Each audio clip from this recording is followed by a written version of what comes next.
Hello, good day to you. It's me again, and just a quickie. This is all about yesterday when they announced that the army are going to be mobilised and sent up to Liverpool, where they're going to implement their mass testing programme. So unfortunately, Liverpool, you're the butt of this again. They're picking on you again.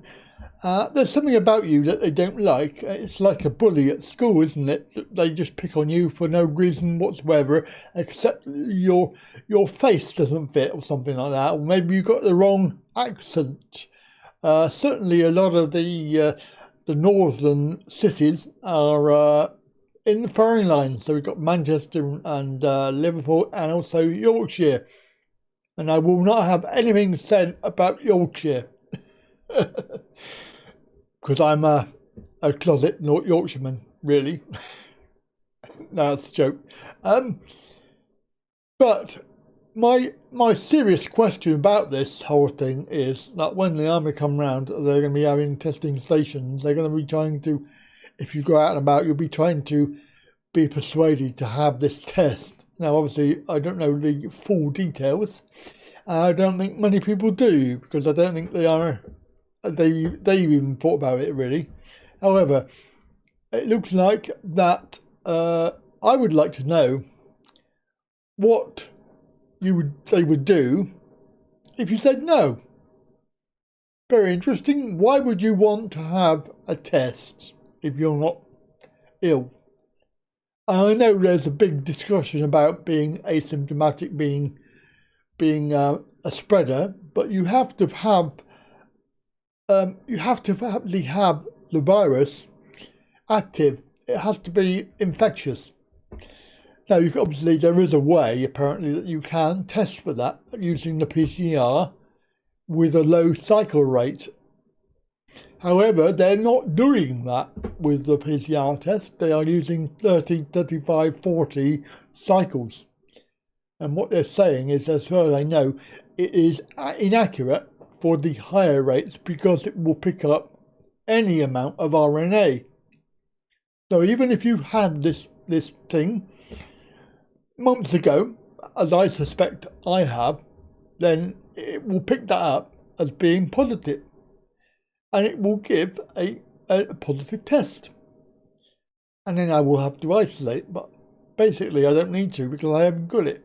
And I don't see the correlation between me having had it and then me spreading it, because it's not infectious. Now, obviously, they're saying that asymptomatic, you don't have to have any symptoms and you can still spread it. And I do debate that. I'm not a scientist and I'm not a doctor, so I don't really understand how that works. But from my limited knowledge of it, it seems very suspect that we haven't done this before. We haven't done it for any other virus that's out there. We haven't done it for flu. I've never worried about not being ill and spreading it round. I have worried about it, but if I am ill and I do have symptoms, then I don't go out. Certainly, if I'm ill, I don't want to go out. But this whole thing regarding testing, is it going to be voluntary? And if not, what are they going to do to you if you say no?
Interesting.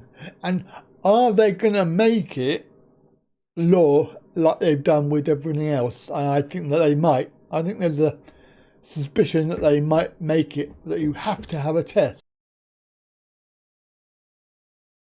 For me personally, I don't want a test because, well, I fear the danger. They're shoving this swab up your nose into your head. And because I have CP, cerebral palsy, I am susceptible to involuntary movements that I cannot control. Now, you just imagine they've got this thing going up your nose, which if you shove your finger up your nose, it's not very nice. Or if you try, have you ever tried using hair clippers on your nose? It's very, very uncomfortable, even just to have it a little way into your nose. So you imagine shoving this bloody cotton wool ball up your nose, trying to get this swab done. It's going to be extremely uncomfortable, and also it's going to make me move. It definitely will, because I have enough trouble when I want to get an injection, like with a blood sample, whatever. I have to have somebody holding my arm completely still, because if they don't, my arm will move and the blood will go everywhere. And I've had it happen. A know-it-all doctor tried to take blood, and I warned him. I said, if you don't hold my arm, you're going to get covered. And he said, oh, no, we'll be all right. Boom, blood everywhere. And I said, I told you so. And he said, oh, okay, well, next time I'll listen to you. I thought, well, yeah, you should have listened to me before that. But hey, so every time I go now, I warn them, and they're okay about it. They just get somebody to hold my arm. Now, I can't imagine that they're going to do that with my head and hold my head still, but they might. Anyway, that's the reason why I don't particularly want to have anything shoved up my nose, because of the danger of having this thing go into your membrane, which is the blood brain membrane that we hear about, that has been damaged in previous occasions.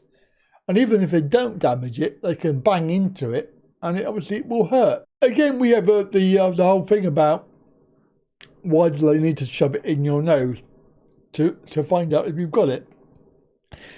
Surely in this day and age there must be another way of getting some, DNA from you.